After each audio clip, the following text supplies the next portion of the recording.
Fidèles téléspectateurs de Média TV Afrique, très heureux de vous retrouver pour ce second numéro de votre émission Génération News, l'émission qui donne la parole aux jeunes pour parler de l'actualité. Au sommaire de cette émission, nous parlerons de l'environnement avec le sommet de l'ONU pour le climat, le discours choc également de la jeune suédoise Greta Thunberg. Nous irons en République démocratique du Congo, un nouveau vaccin bientôt sur le marché pour lutter contre la maladie.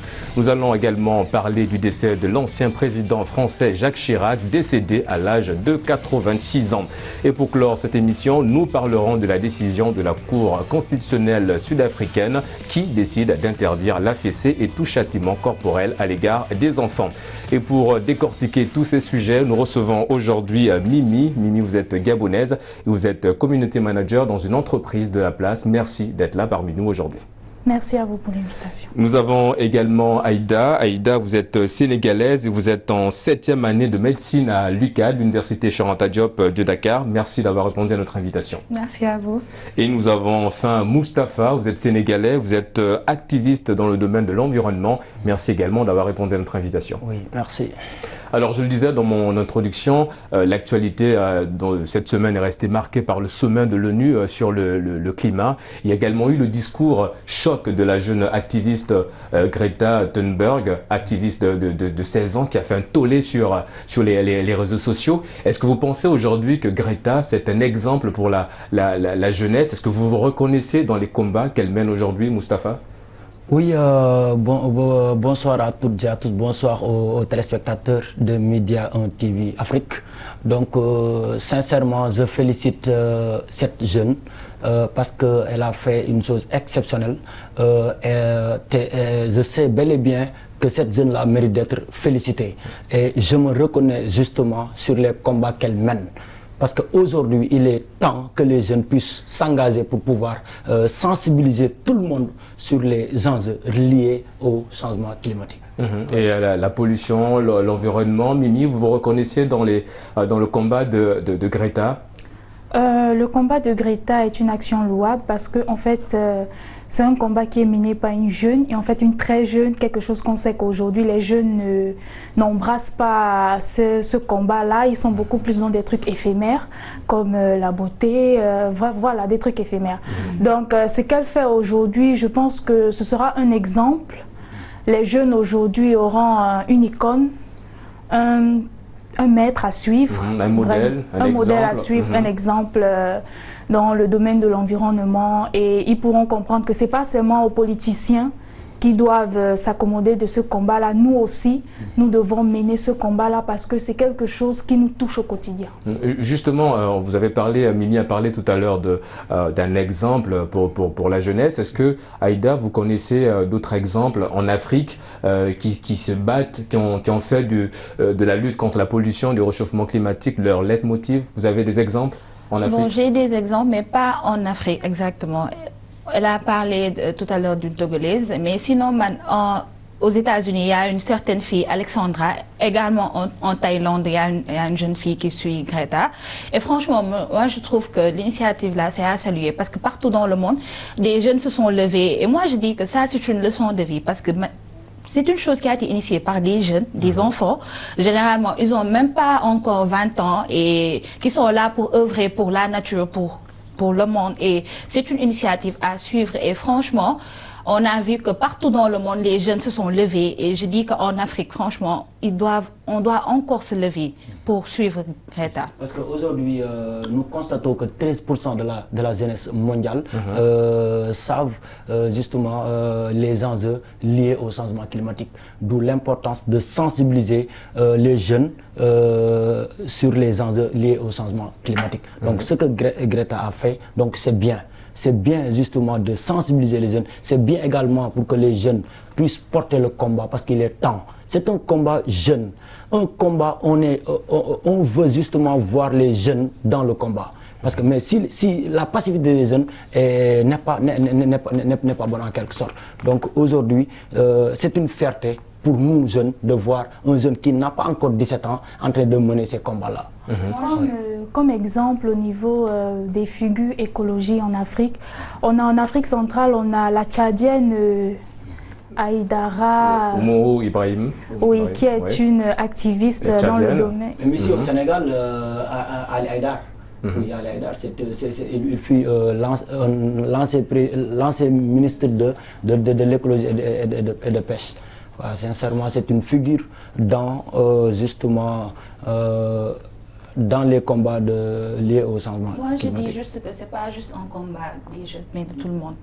Et franchement, tout le monde doit s'y mettre, que ce soit les entreprises, les citoyens, les jeunes actifs, les retraités, que tout le monde s'y mette. Parce que carrément, c'est un combat que tout le monde devrait mener. Et l'exemple de cette petite fille, franchement, doit nous éveiller.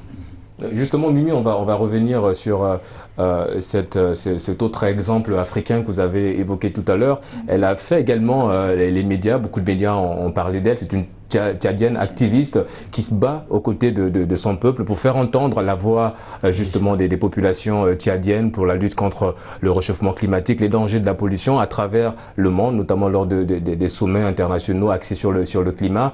Vous pensez qu'on a encore assez de super-héroïnes, on va le dire comme ça, comme Oumou Ibrahim en Afrique?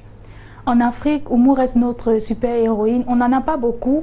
C'est beaucoup plus, c'est comme je disais, c'est les politiciens qui s'y mettent. On a l'ancien ministre sénégalais de l'écologie et de la forêt, qui est aussi directeur de l'Océanie. Je crois que c'est Aïda El Ali. Ce sont juste des politiciens qui s'y mettent. Les jeunes ne s'y mettent pas. Ils s'intéressent à des trucs vraiment qui sont éphémères en fait. Donc Aïda, c'est vraiment notre super-héroïne et on espère que d'autres jeunes vont emboîter le pas à cette dame-là pour... Vous voulez parler des hindous, parce que Aïda, évidemment, c'est vrai que vous êtes dans le domaine, vous avez sûrement participé à des programmes de ramassage. On a parlé de clean-up, il y avait le World Clean-up Day également. Vous y étiez, vous avez participé à ces activités? Oui, nous on était justement à Kaolack. On était à Kaolack pour un cap climat. Donc on a essayé de sensibiliser la population de Kaolack sur les déchets plastiques. Sincèrement, essayer de les faire comprendre que les déchets plastiques sont nuisibles, les déchets plastiques polluent l'environnement en quelque sorte. Donc on l'a fait parce que, je le rappelle, hein, au Sénégal, aujourd'hui les jeunes sont en train d'être conscients. Parce qu'on a initié, une ONG dénommée Action Solaire Internationale a initié des clubs changement climatique. Donc au Sénégal, il y a 21 clubs dans les localités, composés essentiellement de jeunes qui sont en train de sensibiliser les jeunes, qui sont en train de mener des combats, qui sont en train également de sensibiliser, de porter le combat, essayer de faire comme Gritan. Donc ça, au Sénégal, ça commence déjà. Allez-y, Aïda. Nous-mêmes, on a eu à faire ça en tant que jeunes médecins. Il nous est arrivé d'aller à Kaolack, comme il a dit, de faire une campagne médicale où on a soigné des gens, sensibilisé. Après, on s'est bien à ramasser les ordures parce qu'on avait remarqué que c'était pas une ville qui était très propre. Et on s'est permis de rentrer dans des maisons, de faire des campagnes de sensibilisation, de parler également du problème que peut apporter ces déchets plastiques et tout. Et franchement, on n'y attendait rien en retour. On a fait ça en tant que citoyen. Et justement, oui Mimi, allez-y. Le clean-up, en fait, j'ai pas entendu parler, mais il y a une collecte d'ordures qui a fait le buzz sur Twitter avec le hashtag Trash Challenge. C'est un mouvement de collecte d'ordures dans les quartiers qui a été lancé par un jeune européen. Je connais pas clairement sa nationalité. Donc il a posté sur son compte Twitter ce que les influenceurs africains ont pris, par exemple au Congo, au Gabon. On a la mairie de Libreville qui ont organisé en communauté des jeunes du quartier pour ramasser les ordures chaque samedi. Au Sénégal, on a certaines entreprises. Nous-mêmes, on a relevé le challenge. On a choisi un endroit au niveau de Dakar et on a fait une photo avant et après. Ouais, voilà, et on a posté sur les réseaux Twitter. Et ça aussi, c'est un truc que les gens aiment bien. Tout le monde se sent concerné parce qu'il y va de la santé de tout un chacun. Donc, quand tu fais un truc comme ça, les gens retweetent, les gens, ils aiment, ils louent le mouvement et ça rassemble les gens. Et l'impact de la sensibilisation est beaucoup plus grand, en fait. Voilà. Ok. Nous allons, oui, vous voulez rebondir sur un... Non. Oui. Ok. Nous allons parler du Gabon, justement. On va rester avec le Gabon qui a reçu un financement de 90 milliards de francs CFA de la part de la Norvège pour récompenser le pays qui a lutté contre contre la déforestation, qui a gardé sa forêt vierge, qui ne l'a pas en tout cas détruite. Alors dites-nous, quelle est votre analyse par rapport à ça?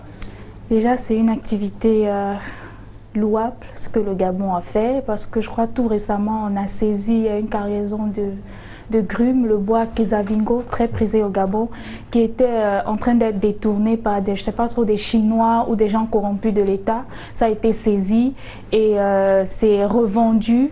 Maintenant, on pourrait distribuer clairement les revenus à la population de manière équitable. Donc, c'est quelque chose qui est bien et ce n'est pas quelque chose qu'on voit dans les autres pays africains. Et c'est une première en Afrique. Hein. C'est la première fois en Afrique qu'un pays obtient un financement en guise de récompense, justement pour bonne conduite dans la préservation de l'écosystème et la lutte contre le réchauffement climatique. Oui, Moustapha? Oui, absolument. Je pense que c'est une décision salutaire parce qu'aujourd'hui, nous savons bel et bien que l'écosystème, c'est l'ensemble de communautés vivantes. Donc quand on coupe un arbre, donc on va déstabiliser l'écosystème. Donc aujourd'hui, ce qu'on doit faire, c'est de lutter efficacement contre la déforestation. Parce que nous savons que l'arbre joue un rôle important. Parce que l'arbre participe de manière efficace dans la séquestration du carbone. Et c'est très lié justement avec le réchauffement climatique. Oui, c'est très lié avec le réchauffement climatique. C'est la raison pour laquelle les défenseurs de l'environnement font des campagnes de reboisement. Parce qu'ils savent bel et bien l'importance de l'arbre. Donc l'arbre, on ne doit pas couper les arbres, mais on doit préserver les arbres, lutter efficacement, sanctionner contre ceux qui font justement la déforestation en quelque sorte. Oui, Mimi, il a parlé du reboisement. Plusieurs pays africains ont mis en place des stratégies de reboisement. Qu'attendez-vous justement de ces actes? Que ça revitalise l'air naturel, que les jeunes, pas qu'on coupe.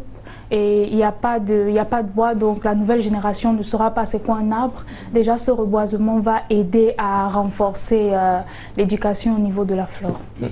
Ok, moi je pense également que cette activité, ces actes-là méritent d'être s'éterniser, voire pérennisés. Parce qu'aujourd'hui, nous, à Bargny, nous avons lancé une campagne de reboisement. Nous avons décidé de reboiser 5000 arbres. 5000 arbres durant 1 an. Donc nous avons commencé, on est en train de reboiser des arbres. Donc d'ici la fin justement de l'année, nous allons atteindre notre objectif. Donc cette initiative, tout le monde doit faire ces genres d'initiatives. Essayer de reboiser parce que vous savez, le Sénégal c'est un pays poussiéreux. Donc on voit beaucoup de poussière. Il y a également des industries. Donc c'est seulement l'arbre qui peut nous permettre de justement absorber les carbones, les poussières. Donc tout le monde, je dis bien, l'Afrique, les Sénégalais, le monde entier, on doit mener des combats dans ce sens, reboiser pour essayer d'avoir une ville verte. Aïda, vous voulez rebondir sur la question? Moi, je dis juste que c'est une action à saluer, mais qu'il ne faut pas forcément attendre quelque chose en retour. Pourquoi? Bon, moi, je me dis qu'ils ne doivent pas attendre que... Ils peuvent faire comme le Gabon, ne rien attendre au retour. Par exemple, eux, ils ont maintenu leur forêt depuis 2000 et tout. Ils ne savaient pas qu'il allait être financé et tout. Ils ont fait ça parce qu'ils savent l'impact que ça a. Donc moi, franchement, je crois que tous les pays africains devraient suivre ça. Qu'ils n'attendent rien des Européens. Qu'ils doivent vraiment être conscients de l'impact que ces arbres ont et franchement lutter contre la déforestation. Justement, Mimi, elle a parlé de ne pas attendre. Est-ce qu'on a toujours besoin que ce soit l'Occident, que ce soit d'autres pays, l'Europe, qui nous alertent sur les dangers, notamment sur le réchauffement climatique? Est-ce qu'on a forcément besoin que ça vienne de l'extérieur? Je pense que nous, les Africains, on n'est pas des mineurs, on est des suiveurs. On a toujours tendance à entendre qu'un mouvement vient de l'extérieur pour qu'on s'imprègne de ce mouvement. C'est les Occidents, ce sont eux qui coupent. Donc maintenant, ce sont eux qui ont constaté le manque. Maintenant, ils reviennent en Afrique pour dire il faut reboiser, il faut replanter, il faut refaire renaître ce qui est en train de mourir. Et donc, du coup, le financement, vous le voyez comment? Est-ce que l'initiative, elle est bonne ou elle n'est pas bonne? De récompenser des pays qui protègent? Elle est bonne. Elle est bonne parce que aussi, certes, on est des mineurs, mais on aime attendre quelque chose en retour. On aime que si on pose une action, on aura une récompense derrière. La passivité de la population. Donc la population ne doit pas être passive face à des dangers qui peuvent justement gangréner leur société. Donc aujourd'hui, voyez la question du changement climatique.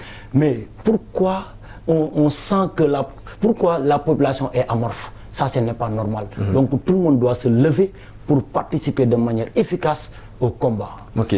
Justement, en parlant de participer efficace au combat, il y a un autre combat qui est mené en République démocratique du Congo. Il s'agit de la fièvre hémorragique Ebola qui continue de sévir dans le pays. Il y a eu une discorde, on va le dire ainsi, entre Horizon sans frontières et l'OMS, l'Organisation mondiale de la santé. L'OMS, Horizon sans frontières reproche à l'OMS entre guillemets, de ne pas, de mal gérer la distribution du seul vaccin disponible sur le pays pour éradiquer la maladie. Quelle appréciation faites-vous de la gestion de l'épidémie par l'OMS, Mimi? À ce niveau, je n'ai vraiment pas d'idée. Ce que l'OMS fait, c'est de réguler les vaccins pour que tout le monde ait droit. Donc, le fait qu'elle se heurte à l'autre organisme, Horizon sans frontières, qui pense le contraire, je pense que c'est pas quelque chose qui nous permettra d'avancer. Justement, oui, Aïda. Bon, moi je dis juste que franchement, on n'a pas le temps pour les querelles, pour le vaccin, parce que comme on sait, la maladie à virus Ebola, c'est une maladie qui est très grave, elle est mortelle, et ceci dans une très courte période. Donc, franchement, il faudrait dès maintenant commencer à gérer ce vaccin, essayer de distribuer ça au maximum de gens pour que ça ne se propage pas, parce que quand l'épidémie est là, pour contrôler la chose, franchement, ça risque d'être difficile. Oui, vas-y, Moustapha. Je suis en phase avec elle, sincèrement. Je suis également en phase avec l'ONG, les Médecins sans frontières, parce que le vaccin doit être à la portée de tout le monde. Donc, il doit être à la portée de tout le monde, parce que tout le monde a besoin de ça. Justement, les habitants congolais ont besoin de ça. On rappelle au passage qu'il y a près de 200 000 personnes qui ont déjà été vaccinées et qu'il y a un nouveau vaccin qui va être sur le marché bientôt. Oui, donc vous pensez que la distribution doit être totale, équitable. On doit... Parce que selon l'ONG, les Médecins sans frontières, que la gestion est opaque. Donc, ils ont rationné le vaccin. Donc, rationner le vaccin revient à limiter le vaccin. Et on ne doit pas limiter le vaccin, mais on doit porter à la connaissance de tout le monde, à la disposition de toute la population, le vaccin. Parce que c'est une maladie qui est là-bas et qui est en train de gangréner la société là. Justement, Mimi, peut-être revenir sur la maladie Ebola. Chaque année, ça continue à faire des morts. Vous pensez qu'également, il va falloir accentuer la sensibilisation également sur la maladie? Oui, je pense qu'il faut accentuer la sensibilisation sur la maladie. C'est important pour le suivi de la population. Il faut accentuer, je dirais, parce que c'est une maladie qui est très, très, très, très grave, parce que même quand une personne est morte de cette maladie, elle peut rester contagieuse, durant au moins 7 semaines après sa mort. Et donc, il faudra vraiment une campagne de sensibilisation informée par rapport à, par exemple, même les gens peuvent contaminer le virus lors des levées funéraires et tout ce qui va avec. Donc, beaucoup sensibiliser. Également, les personnels de santé, qu'ils mettent des gants, qu'ils se protègent et tout. Parce que c'est une maladie où il faudrait vraiment des niveaux de santé qui sont de très, très, très haute sécurité. Justement, le nouveau vaccin va être sur le marché. On va peut-être rester avec vous, Aïda. Un nouveau vaccin, est-ce que vous avez l'impression que l'épidémie profite beaucoup plus aux structures biomédicales? Non, pas forcément. Moi, je dis juste que s'il y a un nouveau vaccin, ça ne peut être que bénéfique pour tout le monde. Parce que, comme je vous ai dit, c'est une maladie hémorragique qui est virale et qui est très grave et très mortelle. Si on a la possibilité d'avoir le vaccin et que c'est à la portée de tout le monde, franchement, même si c'est profiter au service biologique et tout. Qu'importe, l'essentiel c'est que ça ne se propage pas. L'essentiel c'est d'avoir le vaccin et d'éradiquer l'épidémie. Oui, Moustapha? Mais je pense également que ces structures-là profitent de ces vaccins parce qu'ils vont faire fortune. Sur le plan financier, vous pensez qu'un nouveau vaccin aura un effet multiplicateur sur le revenu de ces structures biomédicales? Elles vont faire fortune en quelque sorte. Parce que c'est un vaccin, ils ont créé le vaccin, donc ils vont vendre le vaccin. Donc, économiquement parlant, ils vont elles vont faire pour les structures biomédicales. Vu que c'est un nouveau vaccin, est-ce qu'il a été testé? Parce que s'ils le vendent, c'est-à-dire ils vont faire une pierre deux coups, ils vont le tester, ils vont le vendre en même temps. Il sera évidemment, ils ont déjà testé le vaccin, il va être sur le marché. On va rester sur la pandémie, hein, l'épidémie Ebola. Le Rwanda qui a fermé ses frontières avec le Congo. Absence de solidarité africaine, Mimi? C'est pas absence de solidarité africaine, c'est question de protéger sa population. Je pense que même si c'était arrivé entre le Sénégal et la Gambie, je pense que le Sénégal aurait fermé ses frontières. C'est le fait de mettre sa population en confiance, de dire voilà, on a délimité le terrain contagieux face au terrain neutre. Donc c'est question de survie en fait. Oui, parce que je pense que c'est l'État, il y a une politique de protectionniste. Donc c'est une politique qui consiste à protéger sa population. Donc les autorités rwandaises sont dans l'obligation de protéger leur population. Parce que si par exemple un malade entre dans au Rwanda, donc la maladie peut propager au sein de Rwanda. Donc c'est une décision responsable. Mais je voudrais également dire qu'aujourd'hui, on est en train d'assister à des xénophobies, on est en train également d'assister à les Africains. Voilà, donc ça, ce n'est pas normal parce que l'intégralité africaine, donc nous sommes des frères, nous sommes justement, nous partageons un même continent, donc on doit s'aimer entre nous. Et ça, c'est important. Oui, Aïda, vite fait, on va... Je dis juste que c'est une prise de conscience, c'est pas question de manque de solidarité, c'est une prise de conscience parce que comme on sait que c'est une maladie qui est très très contagieuse et que une seule personne peut entraîner carrément une épidémie et tout, donc c'est mieux vaut fermer les frontières. On va terminer vite fait sur cette question-là. Le ministre congolais de la Santé qui a été arrêté pour avoir détourné des fonds pour justement la lutte contre la maladie Ebola. Que pensez-vous de cet acte? Un budget qui a été alloué pour une maladie, pour curer quelque chose, toi tu le détournes à tes propres fonds, à tes propres besoins. Justement, oui, vite fait, allez-y. Moi, je pense qu'on a des soupçons, donc ce n'est pas encore clair. Donc la justice est en train de faire son travail. Mais si tel est le cas, donc on doit condamner ça parce que on doit justement arrêter de détourner l'argent, de détourner les deniers publics. Ça c'est honteux. On doit justement développer notre pays, essayer de faire des investissements et placer au fin fond des océans les détournements. Aïda, détourner une telle somme, hein, justement, on parle de 4 millions de dollars détournés par ce ministre congolais pour justement c'était destiné à la lutte contre la maladie Ebola. Et comment vous appréciez cet acte, Aïda? Moi, je trouve ça fait reculer l'Afrique? On n'avance pas? Oui, on n'avance pas parce qu'il y a des gens qui construisent et d'autres qui détruisent. Et c'est franchement très déplorable parce que si vous savez l'impact que cette maladie a, c'est une maladie qui est vraiment un problème de santé publique. La maladie à virus Ebola est très très grave, elle est très mortelle. Donc détourner l'argent qui devait servir à cette maladie, moi je trouve ça c'est très petit. Il faut sévir, Mimi, oui. Il faut sévir. Il faut sévir, et très fort. Oui. Parce que c'est pas la peine. Moustapha? Oui, il faut sévir. Hein. il faut sévir justement pour éviter que ce genre d'actes ces actes-là sont malsains, sincèrement. On doit éviter ça, on doit prendre l'argent et développer notre pays. Donc ça c'est important. Et éviter carrément de détourner l'argent du contribuable.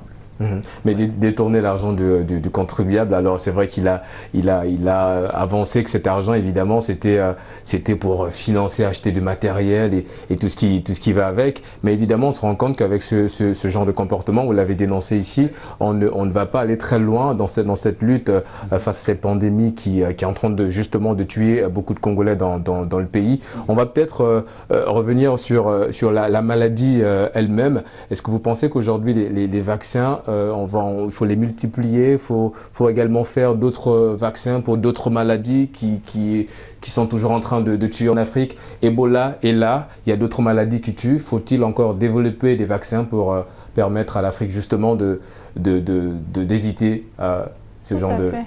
Tout à fait, il faut développer d'autres vaccins parce que prévenir vaut mieux que guérir. C'est mieux d'avoir un stock, de faire une réserve que d'attendre et de ne pas savoir où mettre la tête en fait. Oui, bon, je pense que c'est ça, parce que la science elle-même ne doit pas pétiner sur place, mais elle doit justement faire des recherches pour pouvoir trouver des éléments de réponse par rapport au problème en quelque sorte. Donc la science elle doit toujours faire des recherches à la dansante pour augmenter, c'est ça, c'est normal. Exactement, et c'est l'heure de marquer une courte pause. On se retrouve dans quelques instants pour la deuxième partie de votre émission Génération News. Il nous reste 2 thèmes qu'on va décortiquer. À tout de suite sur Média TV Afrique.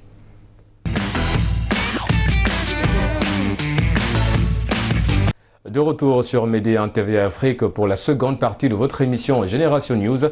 Nous allons à présent parler du décès de l'ancien président français Jacques Chirac, décédé à l'âge de 86 ans. On a tous grandi avec Jacques Chirac qui a tenu le pays de 1995 à 2007. C'est 12 ans en tout cas de règne sur la France.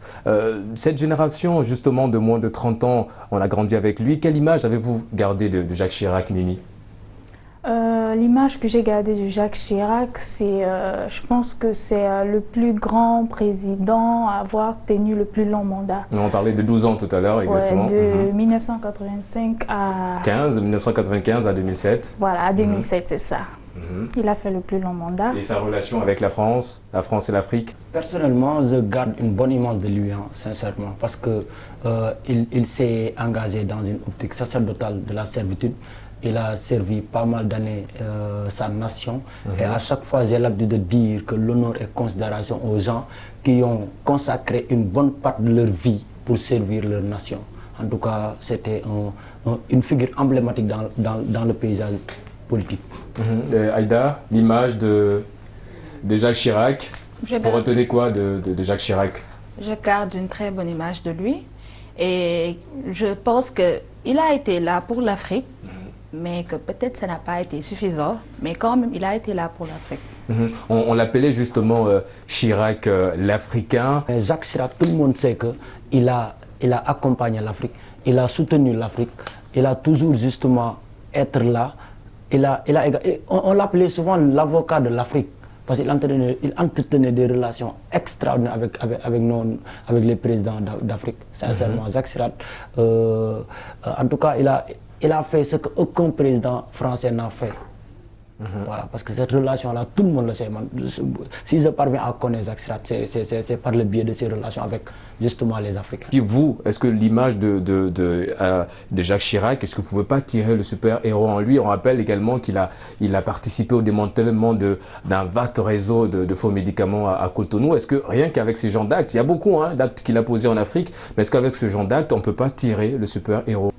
Bon, je dirais qu'on n'est pas totalement également en réserve par rapport à la France. Il pouvait faire mieux, beaucoup mieux encore.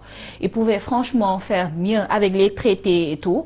Mais aussi dire que il n'est pas resté les mains croisées concernant l'Afrique. Il nous a aidés, mais à sa façon. On va parler à présent de notre dernier thème dans l'émission Génération News. On va parler évidemment de la décision de la Cour constitutionnelle sud-africaine, la décision d'arrêter l'AFC, d'interdire l'AFC et tout châtiment corporel ou physique à l'égard des enfants. On rappelle évidemment la France a pris la décision, la loi, le Parlement français. Le Maroc emboîtait un petit peu et là c'est le tour évidemment de l'Afrique du Sud d'emboîter une telle décision. Comment vous avez apprécié, quelle analyse faites-vous de cette décision, Aïda? Bon, moi je dis que c'est une décision qu'on peut suivre mais pas totalement. On peut la suivre puisque punir, bon, dans le sens où ne pas infliger de châtiment, c'est une bonne chose. Éviter juste les châtiments. On peut juste punir l'enfant en communiquant avec lui, en sensibilisant, en l'informant, en lui interdisant, c'est-à-dire effectuant d'autres manières, mais pas forcément avec les coups et blessures. on peut mais également en regardant aussi en France, le fait de ne pas punir a suscité également d'autres réactions des jeunes. Ils se croient tout permis.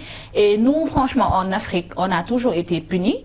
Et ça n'a rien changé en notre éducation. On sait carrément ce qu'il faut et ce qu'il ne faut pas faire. Et peut-être que juste essayer de ne pas faire dans l'abus de cette punition. Justement, on va, donc je disais tout à l'heure, la France, avec le Parlement français, ils ont mis en place cette loi cet été. L'Afrique du Sud a emboîté le pas. Au Maroc, on parle de violence, enfin des physiques. On parle au Maroc de punition, voilà, de punition physique à l'égard des enfants. Est-ce qu'aujourd'hui, Mimi, l'éducation doit nécessairement rimer avec punition? L'éducation doit forcément rimer avec punition. Ça dépend. Hein. Moi, je pense que oui. Oui, mais ça dépend toujours parce qu'il y a punition et punition. On vous écoute, c'est-à-dire? Justement, dites-nous, punition et punition. Il y a punition et punition. Oui. La punition peut être physique, elle peut être verbale, elle peut être la gestuelle, elle peut être... voilà. Donc, le fait d'éduquer un enfant et de ne pas utiliser la punition, peut-être pour eux en Europe ça marche, mais ça n'a pas encore totalement fait ses preuves parce qu'on voit comment les enfants sont aujourd'hui. En Afrique, je ne pense pas que ça va marcher. L'Afrique du Sud a emboîté le pas, comme tu viens de dire. On va voir comment on attend les résultats, on va apprécier les résultats au fur et à mesure, mais je ne pense pas qu'elle va marcher parce qu'on a une culture différente de ceux de l'Europe. Nous, en tant qu'Africains, on a grandi avec la chicotte, si je peux dire comme ça. On a grandi avec la chicotte, on a grandi avec la punition et... c'est pas pour autant qu'on est attardé ou bien qu'on a je sais pas comment, des retombées psychologiques ou quoi que ce soit. On est bien aujourd'hui. Je pense que tous aujourd'hui, là, on a grandi avec la chicotte et on est bien aujourd'hui. On sait où on va, on sait ce qu'on fait, on connaît nos limites, on sait ce qu'il ne faut pas faire.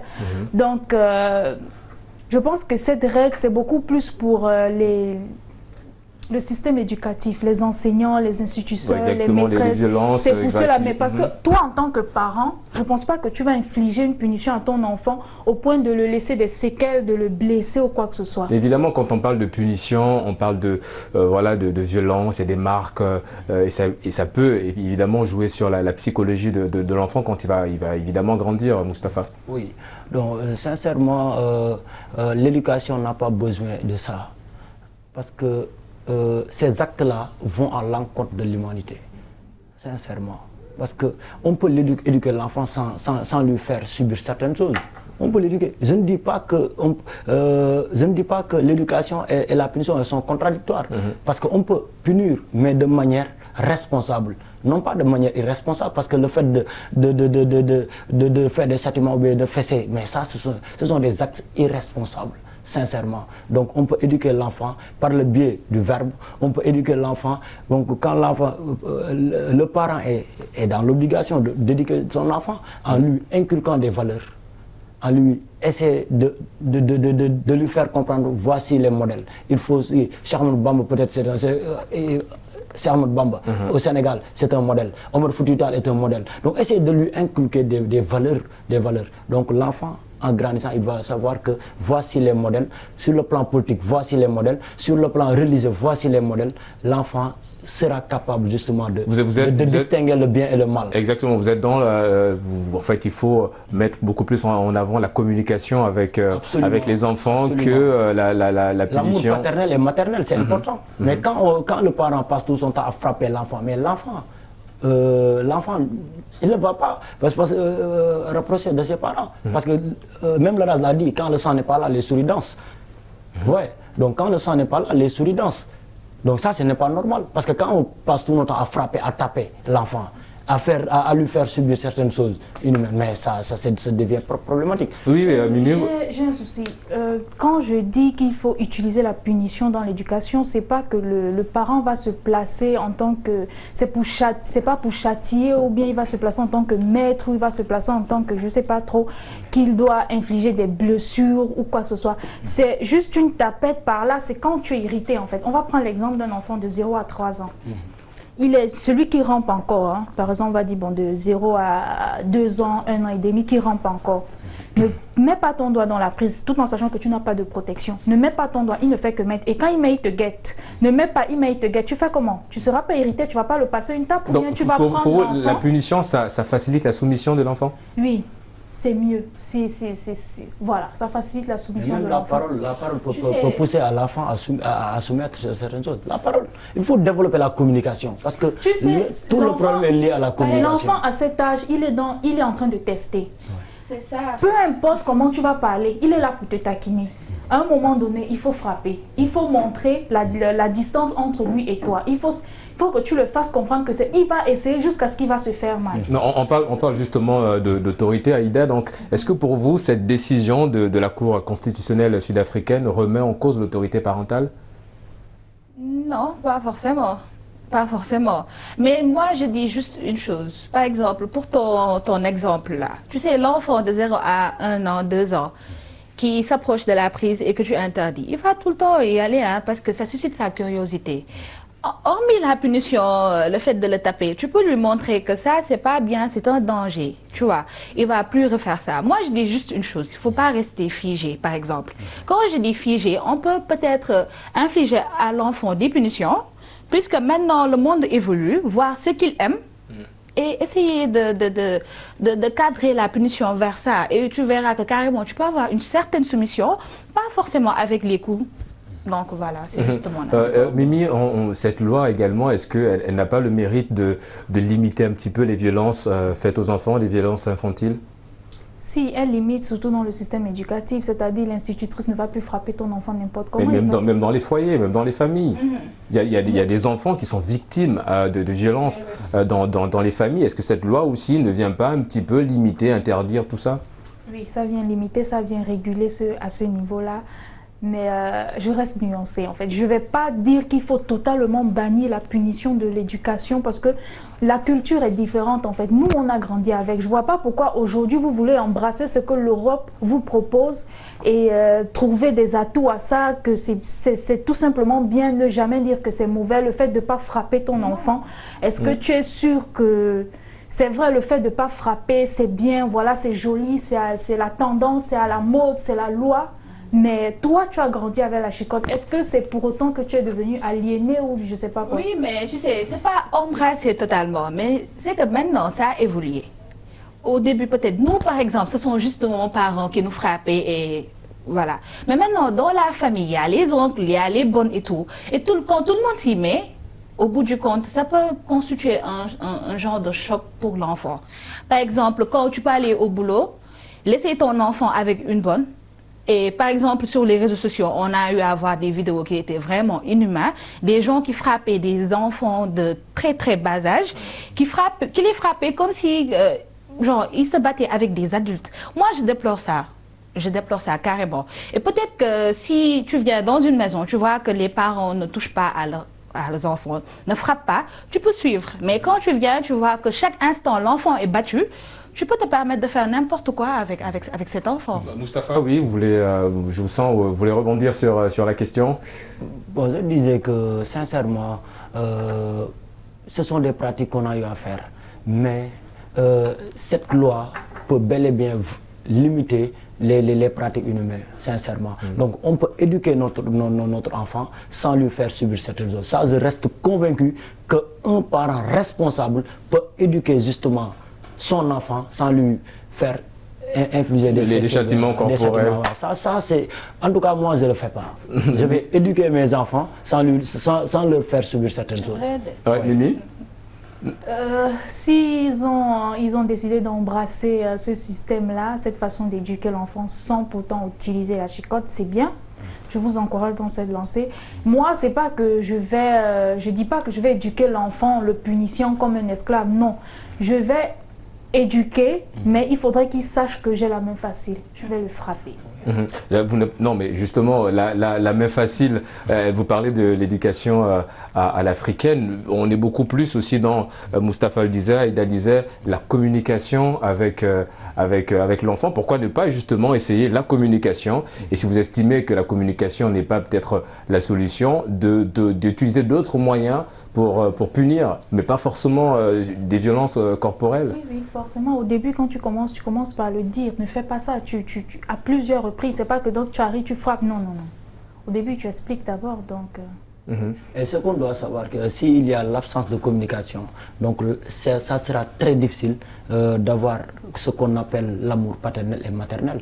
Parce qu'on doit développer la communication entre parents et enfants. Mais juste, en parlant justement de développer la communication entre parents et enfants, les violences sur les physiques sur les enfants, on parlait tout à l'heure de l'aspect psychologique de l'enfant qui va grandir, parce que l'enfant il se dit si mes parents me frappent, c'est que c'est de l'amour qu'ils sont en train de me transmettre, et que je vais répéter ça plus tard, demain, avec mes enfants également. Donc ça joue effectivement sur le comportement, sur la psychologie de l'enfant, Aïda. Bon, oui, je pense. Mais en tout cas, moi, je dis juste une chose. Tout passe par l'éducation, l'information, la sensibilisation. Et ils ne peuvent pas quitter la maison, aller à l'école pour essayer d'avoir d'être inculqués, d'avoir des connaissances et tout, d'avoir une certaine éducation. Et que là-bas, genre, les enseignants, ils se permettent à n'importe quelle action de l'enfant de le battre. C'est pas normal du tout. Quand, franchement, l'enfant va à l'école, ils doivent avoir une certaine, comment je peux appeler ça, une certaine main pour éviter ça. Parce que maintenant, on voit que les enfants sont tellement battus à l'école. Ils rentrent, ils racontent ça à leurs parents et tout. Et les parents se déplacent pour aller parler à la maîtresse et tout. C'est pas normal du tout. Et franchement, si on suit l'exemple de l'Afrique du Sud et qu'on bannit ça, peut-être ça peut réduire. Ça peut carrément réduire la chose. Et comme Mimi l'a dit, un parent qui frappe son enfant, franchement, il va pas se permettre de lui faire des choses qui sont inhumaines, mais juste lui montrer que ça c'est bien, ça c'est pas bien. Donc, vu sur ce côté, bon, c'est toujours bien d'avoir la main facile, mais moi, c'est ce que je déplore le plus, c'est que à l'école, les gens se mettent à battre les enfants sans pour autant communiquer avant avec ses enfants. C'est pas normal du tout. Justement, est-ce qu'elle parlait tout à l'heure des violences à l'école? Est-ce que les violences scolaires sont un véritable problème en Afrique également, Mimi? Oui. C'est un véritable problème en Afrique parce que tu vas arriver dans certaines classes, dans certains établissements scolaires où tu vas trouver un maître qui a carrément sa chicotte. Tu vois, le tueur à gaz là. Il a carrément pris la peine de prendre le périmé chez lui, de couper, ou bien il dit à un élève, toi, demain tu m'apportes la chicotte. En fait, il a séposé là, dicté. Moustapha, je vous sens un petit peu irrité, un petit peu. Justement, cette violence à l'école contre les enfants, qu'est-ce que vous proposez justement? Comment alerter l'État par rapport à ça? La loi, elle est là, effectivement, les parents pourront désormais s'appuyer sur ça. Mais comment justement emmener les enfants, les parents à aller vers cette loi? Oui.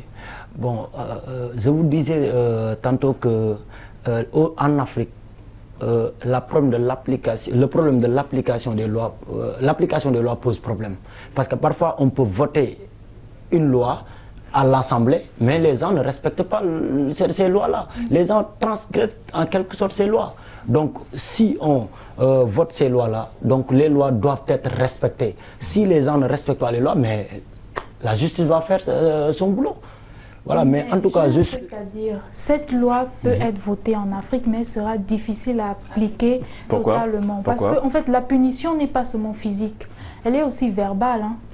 Elle est aussi... Non, évidemment, on parle là, pour le coup, pour cette loi, on parle des châtiments physiques. Châtiments physiques, donc, justement, voilà. C'est ça.